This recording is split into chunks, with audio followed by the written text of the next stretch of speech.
Good day, Sir Leo Kios. I'm Kenneth Lloyd Guhilim from Section is 1E at ito po ang explanation ko sa discharge procedure of sewage into a sea form.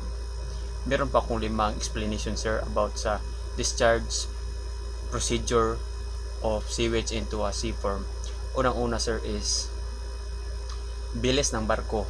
Pwede lang maglabas ng sewage kapag ang barko ay umaandar ng hindi bababa sa 4 knots.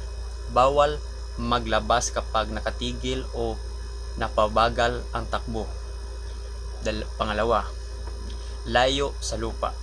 Kung may approved sewage treatment plant, dapat higit sa 4 nautical miles ang layo mula sa pinakamalapit na lupa. Kung walang gamot o pino ang pagproseso, dapat higit sa 12 nautical miles ang layo. Pangatlo,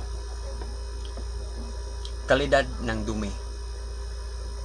Ang ilalabas na tubig ay hindi dapat may nakikitang dumi o nagdudulot sa pagbabago sa kulay ng dagat. Dapat pasok sa pamantayan ng kalidad. Pang-apat, bawal sa lugar.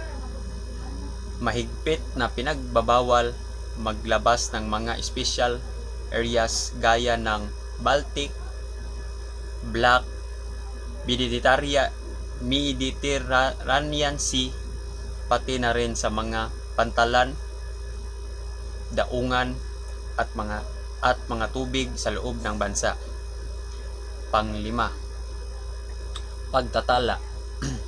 lahat ng paglalabas, operasyon o sira ng kagamitan ay dapat nakatala sa sewage record book.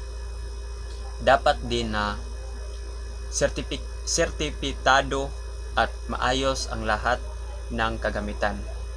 Yan lang po ang aking explanation, sir, about sa discharge procedure of sewage into a sea form. God bless, sir, and God bless. Thank you.